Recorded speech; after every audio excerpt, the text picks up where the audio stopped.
हत्या मारने वाले को दुख देती है, मारे गए को नहीं। प्रश्नकर्ता पूछते हैं, 1000 साल पहले एक व्यक्ति ने जन्म लिया और मर गया। उसकी अंतःकरण, अंतर्वृत्ति एक नए शरीर में फिर से प्रकट हुई, तो वह अपनी पिछली जिंदगी को क्यों नहीं याद रखता? और अगर याद रखता है तो क्या वह स्मृति चेतना में लाई जा सकती है?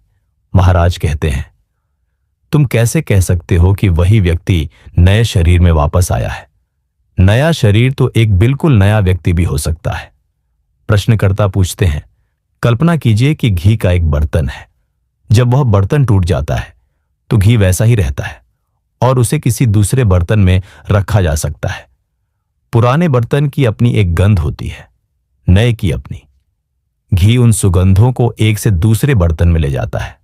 उसी तरह व्यक्ति की पहचान भी एक शरीर से दूसरे में स्थानांतरित हो जाती है। महाराज कहते हैं, ठीक है, जब शरीर होता है तो उसकी विशेषताएं व्यक्ति को प्रभावित करती हैं, लेकिन बिना शरीर के केवल मैं हूं की शुद्ध पहचान ही बचती है। पर जब तुम नए शरीर में जन्म लेते हो तब वह पुरानी दुनिया कहां जाती है जिसे पहले अनुभव किया गया था? प्रश्नकर्ता पूछते हैं, हर शरीर अपनी अलग दुनिया का अनुभव करता है। महाराज कहते हैं, इस वर्तमान शरीर में पुराना शरीर, क्या वह केवल एक विचार है या स्मृति? प्रश्नकर्ता, एक विचार ही है। मस्तिष्क वह कैसे याद रख सकता है जो उसने कभी अनुभव ही नहीं किया? महाराज, तुमने अपने ही प्रश्न का उत्तर दे दिया, तो फिर इन विचारों से क्यों खेलते हो? उसी में संतुष्ट रहो जो तुम्हें निश्चित रूप से झात है, और वह है मैं हूं। बस उसी के साथ टिके रहो और बाकी सबको अस्वीकार कर दो। यही योग है। मैं सिर्फ शब्दों में ही अस्वीकार कर सकता हूं। सबसे अच्छा तो यही है कि मैं खुद से दोहराता रहूं, यह मैं नहीं हूं, यह मेरा नहीं है, मैं इससे परे हूं। महाराज, इतना काफी है। पहले शब्दों में, फिर मन और भावना में, फिर क्रिया में। अपने भीतर की सच्चाई पर ध्यान दो और वह प्रकट हो जाएगी। यह वैसे ही है जैसे मक्खन के लिए मलाई को मथा जाता है। अगर सही ढंग और निरंतरता से किया जाए तो परिणाम निश्चित है। प्रश्नकर्ता, लेकिन फिर भी पूर्ण सत्य कोई प्रक्रिया से कैसे प्राप्त हो सकता है? महाराज, सही कहा, सापेक्ष, रिलेटिव। चीजों से पूर्ण एब्सोल्यूट नहीं प्राप्त होता, लेकिन सापेक्ष पूर्ण को ढक सकता है। जैसे कि बिना मथे हुए मलाई से मक्खन नहीं निकलता। भीतर की सच्चाई ही प्रेरणा देती है। आंतरिक प्रेरणा से बाहरी प्रतिक्रिया और प्रयास उत्पन्न होता है, लेकिन अंततः न कोई भीतर होता है न बाहर।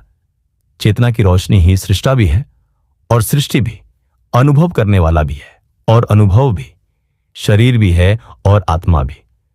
जो शक्ति इन सब को प्रक्षिप्त करती है, बस उसका ध्यान रखो, तुम्हारे सारे प्रश्न वहीं समाप्त हो जाएंगे। प्रश्नकर्ता, वह प्रक्षिप्त करने वाली शक्ति कौन सी है? महाराज, इच्छा से प्रेरित कल्पना। प्रश्नकर्ता, मैं ये सब जानता हूं, लेकिन इस पर मेरा कोई वश नहीं है।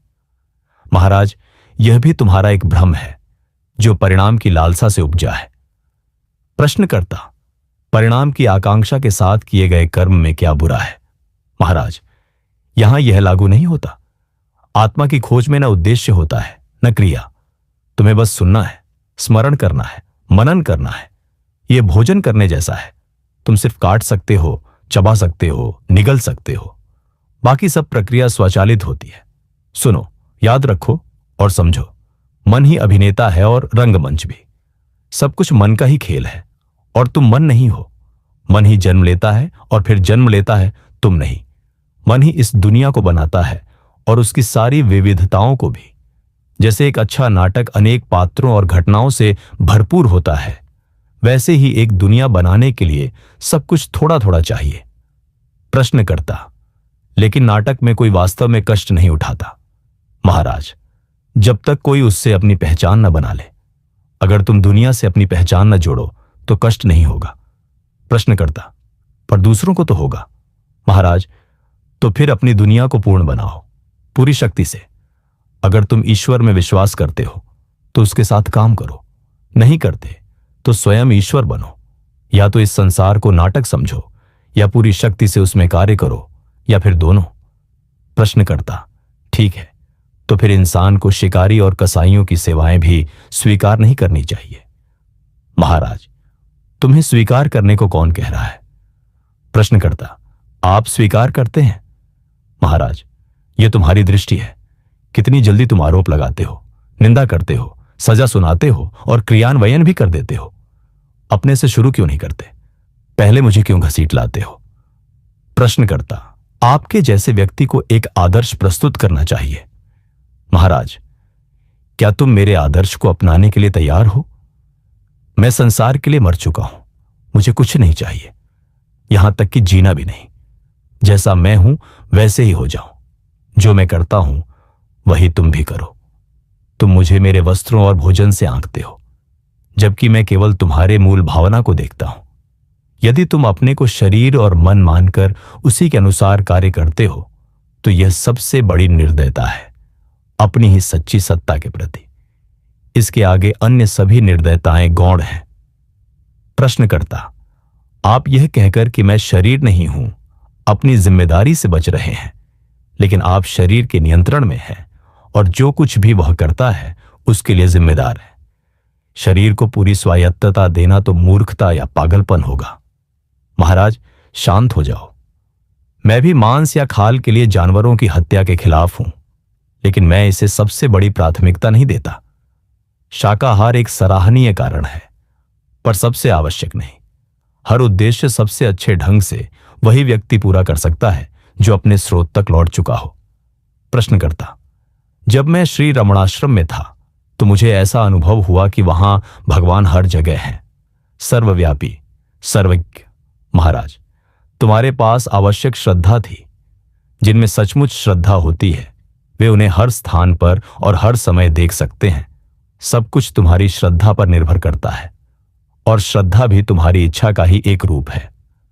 प्रश्नकर्ता, आपके अंदर जो श्रद्धा है क्या वह भी किसी इच्छा का ही रूप नहीं है? महाराज, जब मैं कहता हूं मैं हूं तो मेरा आशय एक पृथक सत्ता से नहीं होता जो एक शरीर को अपना केंद्र बनाए हो। मेरा आशय संपूर्ण सत्ता से है, चेतना का महासागर, समग्र ब्रह्मांड, वह सब जो है और जानता है। मुझे किसी वस्तु की इच्छा नहीं है, क्योंकि मैं सदा सर्वदा पूर्ण हूं। प्रश्नकर्ता, क्या आप दूसरों के आंतरिक जीवन को छू सकते हैं? महाराज, मैं ही लोग हूं। प्रश्नकर्ता, मेरा मतलब तत्व या पदार्थ की एकता से नहीं है, न ही रूप की समानता से।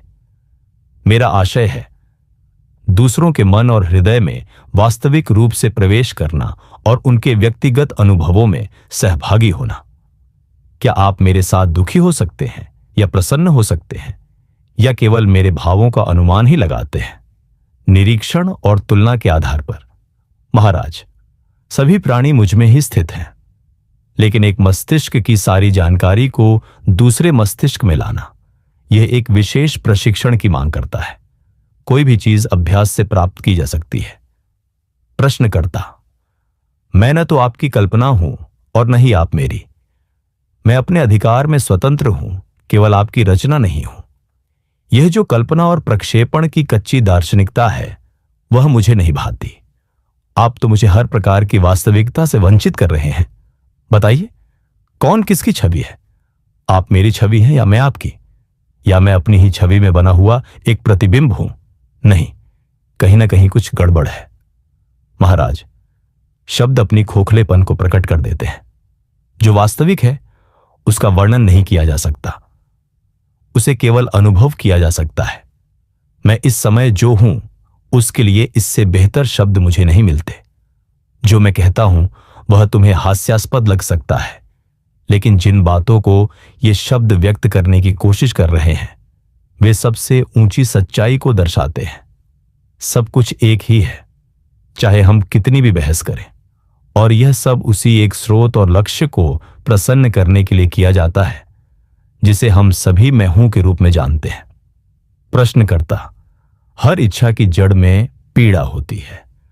मूल प्रवृत्ति तो पीड़ा से छुटकारा पाने की होती है। महाराज, पीड़ा की जड़ क्या है? स्वयं के अज्ञान में होना। और इच्छा की जड़ क्या है? स्वयं को पाने की प्रवृत्ति। संपूर्ण सृष्टि अपने वास्तविक स्वरूप को पाने के लिए ही संघर्ष कर रही है, और तब तक शांत नहीं होगी जब तक वह उसमें लौट न जाए। प्रश्नकर्ता, वह कब लौटेगी? महाराज, जब तुम चाहो तब। प्रश्नकर्ता, और यह संसार? महाराज, तुम उसे अपने साथ ले जा सकते हो। प्रश्नकर्ता, क्या मुझे तब तक संसार की सेवा नहीं करनी चाहिए जब तक मैं पूर्णता को प्राप्त न हो जाऊं? महाराज, बिल्कुल सेवा करो। हो सकता है तुम बहुत अधिक सहायता न कर पाओ, लेकिन यह प्रयास तुम्हें स्वयं में विकसित करेगा। संसार की सहायता करने की कोशिश करने में कुछ भी गलत नहीं है। प्रश्नकर्ता, निश्चित ही ऐसे आम लोग भी हुए हैं जिन्होंने बहुत सहायता की है। महाराज, जब संसार की सहायता करने का समय आता है तब कुछ व्यक्तियों को वह इच्छा, वह बुद्धि और वह शक्ति दी जाती है जो बड़े परिवर्तनों को जन्म देती है। पीड़ा और सुख से परे है आनंद। महाराज, सबसे पहले यह समझ लो कि तुम ही हर चीज का प्रमाण हो, स्वयं का भी। कोई और तुम्हारे अस्तित्व का प्रमाण नहीं दे सकता, क्योंकि पहले तुम्हें ही उसके अस्तित्व की पुष्टि करनी होगी। तुम्हारा होना और जानना किसी और पर निर्भर नहीं है। याद रखो, तुम पूर्ण रूप से अपने ही ऊपर आधारित हो। न तुम कहीं से आए हो, न कहीं जा रहे हो। तुम कालातीत सत्ता और जागरूकता हो। प्रश्नकर्ता, हमारे बीच एक मौलिक अंतर है। आप वास्तविकता को जानते हैं, जबकि मैं केवल अपने मन की क्रियाओं को जानता हूं। इसलिए आप जो कहते हैं वह एक बात है और जो मैं सुनता हूं वह दूसरी। आपके शब्द सत्य हैं, पर मेरी समझ गलत है। हालांकि शब्द एक ही हैं। हमारे बीच एक दूरी है। इस दूरी को कैसे पाटें? महाराज, जो तुम स्वयं को मानते हो उस धारणा को छोड़ दो और यह दूरी स्वतः समाप्त हो जाएगी। अपने को पृथक मानकर ही तुमने इस दूरी को जन्म दिया है। तुम्हें इसे पार करने की जरूरत नहीं, बस इसे बनाना ही बंद कर दो। सब कुछ तुम हो और तुम्हारा ही है, कोई दूसरा नहीं है। यही तथ्य है। प्रश्नकर्ता, कितना अजीब है। वही शब्द जो आपके लिए सत्य है मेरे लिए असत्य प्रतीत होते हैं, जैसे कि कोई दूसरा नहीं है। यह कितना स्पष्ट रूप से असत्य लगता है। महाराज, वे शब्द चाहे सत्य हों या असत्य, शब्दों से कुछ फर्क नहीं पड़ता। असली बात यह है कि तुम अपने बारे में क्या धारणा रखते हो, क्योंकि वही तुम्हें रोक रही है। उसे छोड़ दो। प्रश्नकर्ता, बचपन से ही मुझे यही सिखाया गया है कि मैं अपने नाम और शरीर तक सीमित हूं। केवल इसके विपरीत एक वाक्य बोल देने से यह मानसिक धारा मिट नहीं जाती। इसके लिए तो किसी प्रकार की नियमित मानसिक धुलाई चाहिए, अगर ऐसा करना संभव हो। महाराज, जिसे तुम ब्रेन वॉशिंग कहते हो, मैं उसे योग कहता हूं। मन की उन सभी गहराइयों को समतल करना। तुम्हें बार बार एक ही विचारों को सोचने के लिए विवश नहीं होना चाहिए। आगे बढ़ो। प्रश्नकर्ता, कहना आसान है, करना कठिन। महाराज, बच्चों जैसी बातें मत करो। बदलना पीड़ित रहने से कहीं आसान है। अपनी बचकानापन छोड़ दो, बस यही करना है। प्रश्नकर्ता, ऐसे बदलाव किए नहीं जाते, वे घटते हैं। महाराज, सब कुछ हमेशा घटता ही रहता है, लेकिन तुम्हें उसके लिए तैयार होना होता है। तैयारी ही परिपक्वता है। तुम वास्तविकता को नहीं देख पाते क्योंकि तुम्हारा मन उसके लिए तैयार नहीं है। प्रश्नकर्ता, यदि वास्तविकता ही मेरा स्वभाव है तो मैं कैसे कभी तैयार ना हो सकता हूं? महाराज, तैयार ना होना का अर्थ है डरना। तुम अपने ही स्वरूप से डरते हो। तुम्हारा अंतिम लक्ष्य समग्रता है, लेकिन तुम डरते हो कि तुम अपनी पहचान खो दोगे। ये तो बच्चों जैसी बात है। खिलौनों से, इच्छाओं और भय से, विचारों और मतों से चिपके रहना, इसे सब छोड़ दो और वास्तविकता को, स्वयं को प्रकट करने के लिए तैयार हो जाओ। यह आत्म प्रकटन सबसे सरल शब्दों में इस तरह व्यक्त होता है, मैं हूं। इसके अलावा कुछ भी वास्तविक नहीं है। इस बात को लेकर तुम पूर्णतः निश्चित हो। प्रश्नकर्ता, मैं हूं, यह तो स्पष्ट है, लेकिन मैं जानता हूं भी उतना ही स्पष्ट है। और मैं यह भी जानता हूं कि मैं यह शरीर हूं और अनेक संबंधों में बंधा हूं, जैसे बाकी लोग। महाराज, यह सब केवल स्मृति है जो वर्तमान में खींच लाई जाती है। प्रश्नकर्ता, मैं केवल उसी चीज को निश्चित रूप से जान सकता हूं जो अभी है। अतीत और भविष्य, स्मृति और कल्पना, ये सब मानसिक स्थितियां हैं, लेकिन जो कुछ मैं जानता हूं वह यही सब है और ये सब अभी में है। आप मुझसे इन्हें छोड़ने को कह रहे हैं, लेकिन कोई कैसे अब को छोड़ सकता है?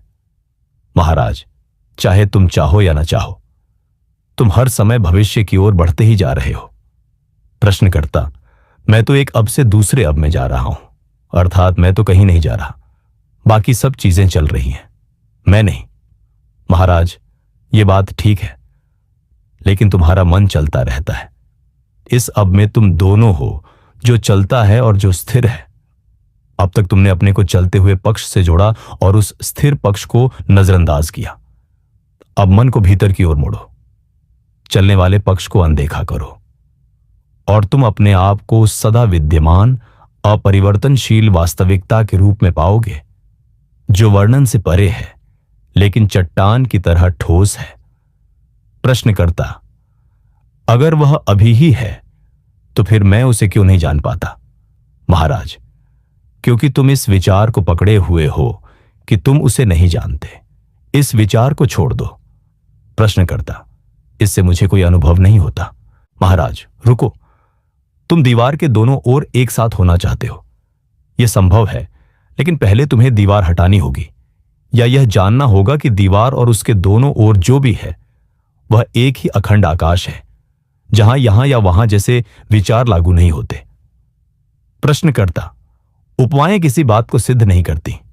मेरी केवल एक शिकायत है, आप जो कुछ देखते हैं मैं वह क्यों नहीं देख पाता? आपके शब्द मेरे मन में सत्य क्यों प्रतीत नहीं होते?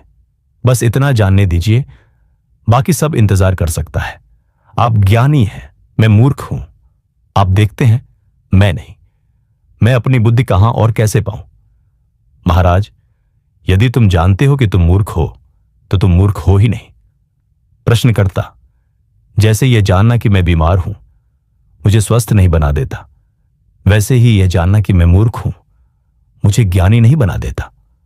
महाराज, लेकिन क्या बीमार होने का पता चलने के लिए पहले कभी स्वस्थ होना आवश्यक नहीं? प्रश्नकर्ता, ओह नहीं, मैं तुलना के जरिए जानता हूं। यदि मैं जन्म से अंधा हूं और आप मुझसे कहें कि आप बिना छुए चीजों को जानते हैं जबकि मुझे उन्हें छूना पड़ता है, तब भी मैं यह जान लूंगा कि मैं अंधा हूं, भले ही यह न जानूं कि देखना क्या होता है। इसी प्रकार जब आप वे बातें कहते हैं जिन्हें मैं समझ नहीं पाता, तो मुझे यह आभास होता है कि मुझ में कुछ कमी है। आप मेरे बारे में अत्यंत अद्भुत बातें कह रहे हैं कि मैं शाश्वत हूं, सर्वव्यापी हूं, सर्वज्ञ हूं, परम सुख स्वरूप हूं, सृष्टि का रचयिता, पालक और संहारक हूं, समस्त जीवन का स्रोत हूं, अस्तित्व का हृदय हूं, प्रत्येक प्राणी का स्वामी और प्रेमास्पद हूं। आप मुझे परम सत्य के समान बता रहे हैं, समस्त अस्तित्व का मूल और लक्ष्य, लेकिन मैं तो बस पलकों से झपकता हूं, क्योंकि मुझे तो स्वयं को इच्छाओं और भय का एक छोटा सा गठरी, पीड़ा का एक बुलबुला, अंधकार के महासागर में चेतना की एक क्षणिक चमक ही जान पड़ता है। महाराज, पीड़ा के पहले भी तुम थे, पीड़ा के जाने के बाद भी तुम रहते हो। पीड़ा क्षणिक है, तुम नहीं। प्रश्नकर्ता, क्षमा कीजिए, परंतु मैं वह नहीं देखता जो आप देखते हैं। जन्म से लेकर मृत्यु तक सुख और दुख मेरी जिंदगी की बुनावट है। या मृत्यु के बाद क्या है मैं नहीं जानता। न मैं आपकी बातों को स्वीकार करता हूं, न ही अस्वीकार। मैं आपकी बात सुनता हूं पर जानता नहीं। महाराज, अभी तुम सचेत हो क्या नहीं?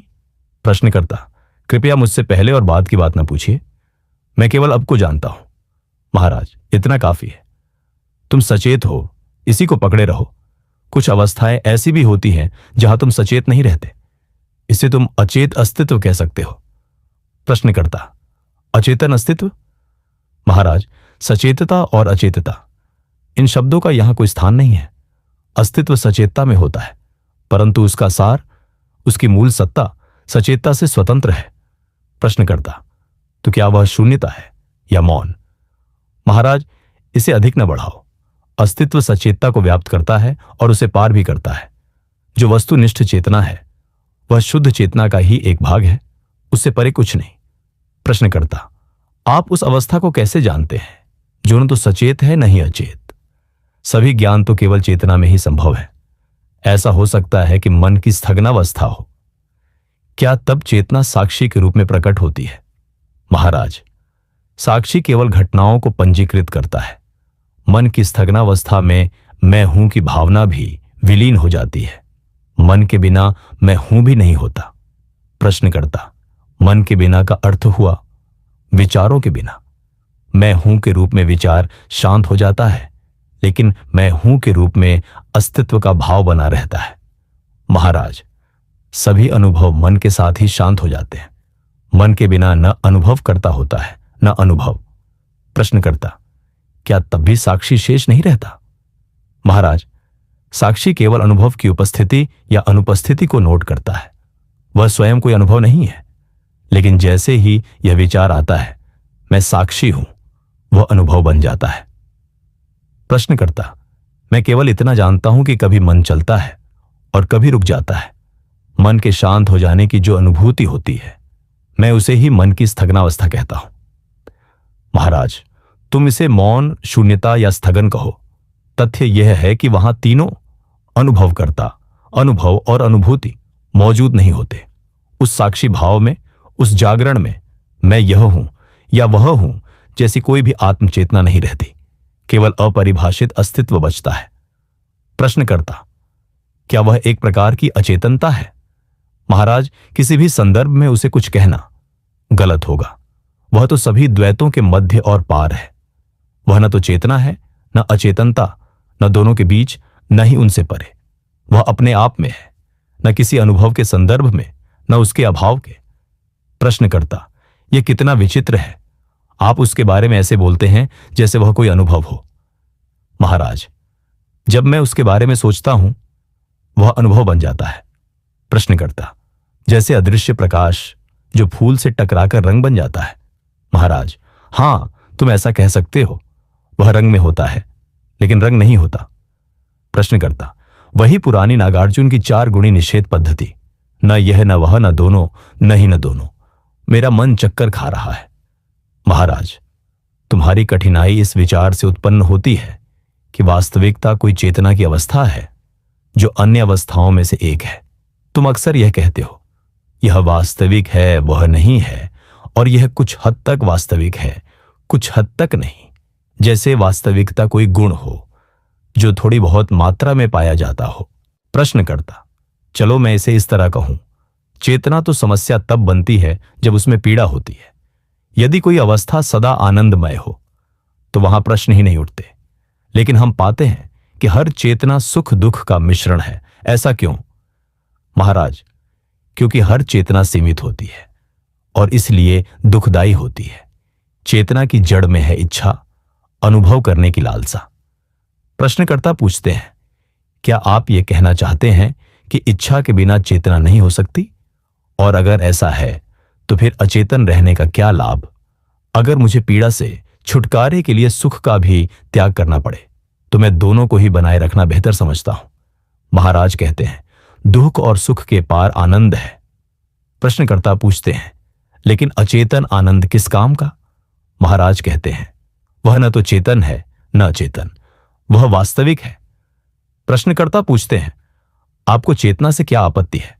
महाराज कहते हैं, यह एक बोझ है। शरीर होना ही बोझ है।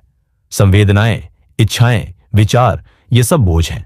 हर चेतना संघर्ष की चेतना है।